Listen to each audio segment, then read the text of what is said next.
Hey guys, Brian delivers you the goods here. I'm having to redo this video again because when I was doing the other video I was ranting a bit too much and might have screwed up on some points I made on what I was going to rate the album, but this is for a redo version and this will premiere after midnight for Maroon 5 Overexposed album, which it is premiering on the 25th, like 12:30 a.m. or somewhere around there.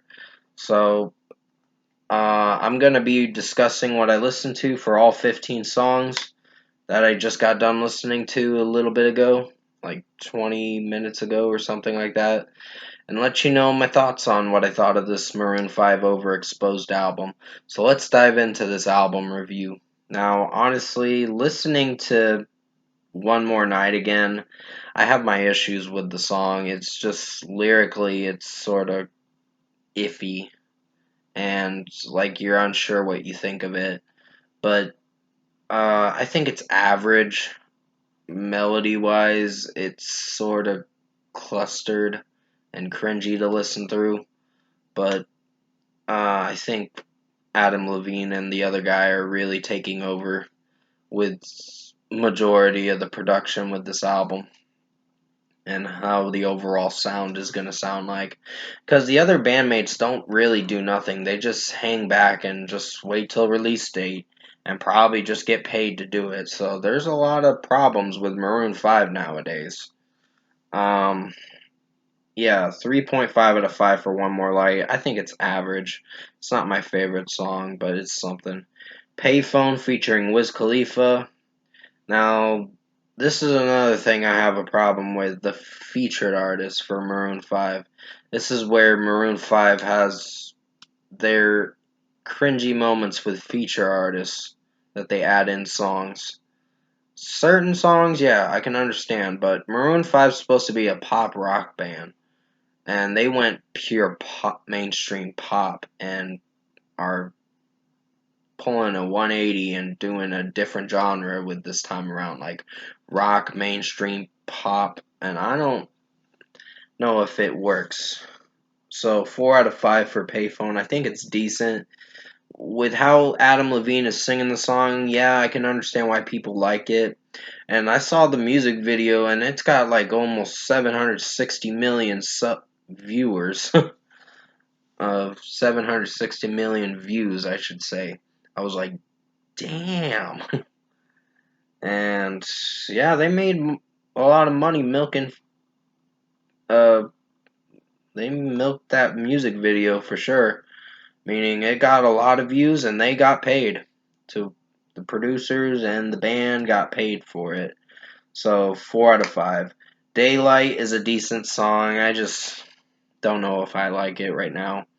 When I was listening to it when I was like almost done with high school, I thought it was a great album at the time. And now coming back to it in 2022, I have my critiques about this album. Not a lot of good things about this album.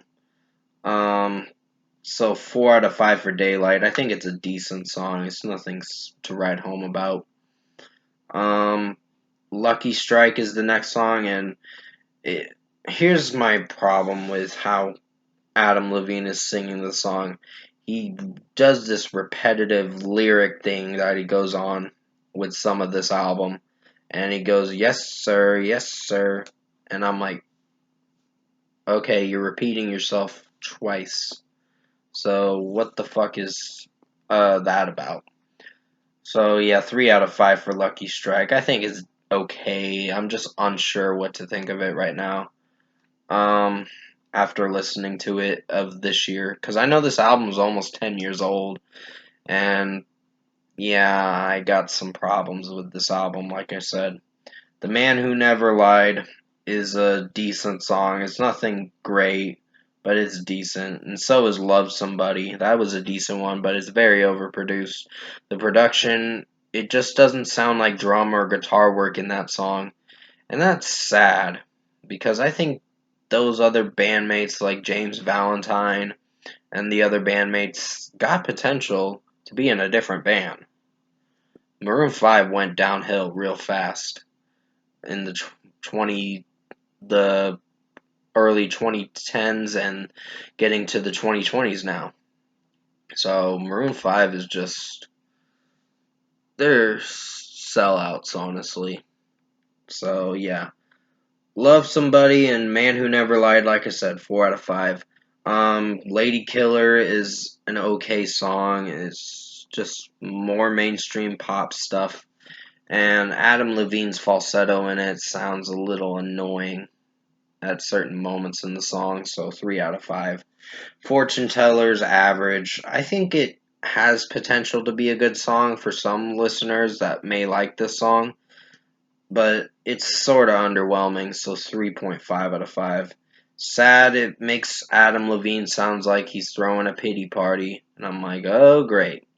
So you're throwing a pity party in this song, but have nice piano work? What does that tell you? That it's not that great or impressive of a song, but I think piano-wise it's average. So musically it's fine, but Adam Levine's just throwing a pity party for the song to make us feel bad for him or something. I don't fucking know. But if you want to recorrect me and say how wrong I am in this review and all that and what I think of this album, I don't like this album. Honestly. And here's why I don't like this album, because the next two songs are a bunch of bullshit. Because there's repetitiveness with the lyrics, there's also overproduced pop noises and electronic synth stuff. With Tickets, you just get the la la la's that are so annoying, and just this song goes nowhere, honestly. And the lyrics go, she's got tickets to her own show, but nobody wants to go. And he goes, oh, oh. And he just does the la la la's in a more annoying way, and I don't like it. So 2 out of 5 for Tickets. I fucking hate this song. Doing Dirt is disappointing. It's just more repetitive lyrics in the verses, and just Adam Levine taking over with the vocally.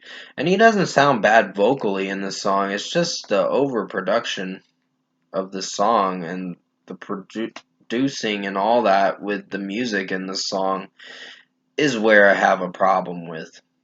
So 2.5 out of 5 for Doing Dirt. Beautiful Goodbye is okay. It's nothing special. I'm just unsure what to think of it. So 3 out of 5.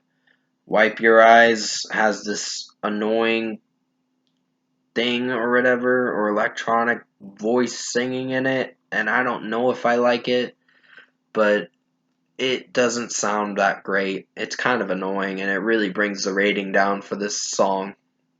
So 3 out of 5.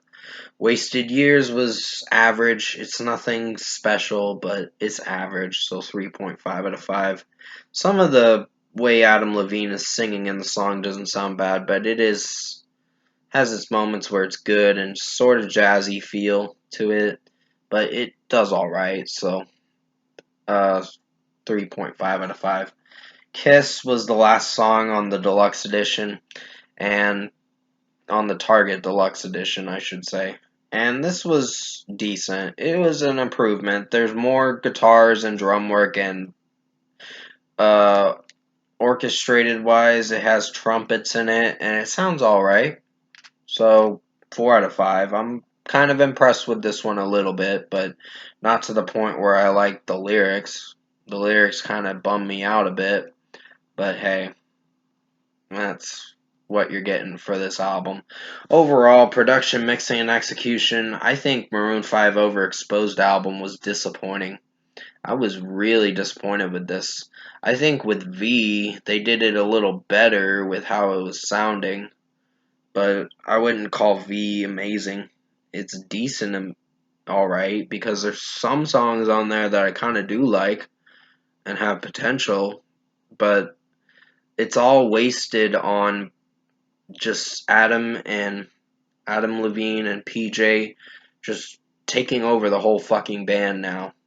And it seems like Adam's trying to do this solo thing with this band, and I can see through the facade easily, so yeah. Overall, like I said, Maroon 5 Overexposed, disappointing album, don't like it, so 5.5 out of 10 for me. That, I just, I'm disappointed with this one. And maybe in due time I might review V again. I think V is decent. I wouldn't call it a great album, but there are some better lyrics in the album. But maybe I'll re-review it again and see what I think of it as of now. Because I might have slipped up on what I said in that review. But let me think on it at least for a few more days and see what I decide to do. Comment below. Let me know what you guys thought of the Maroon 5 Overexposed album if you've heard it. Like I said, I'm giving it a 5.5 out of 10. I wasn't a fan of this album because of Doing Dirt and Tickets. Those songs really ruined the album, and the rest of the tracks are sort of alright, but nothing to write home about and call amazing. So this album really had some production problems.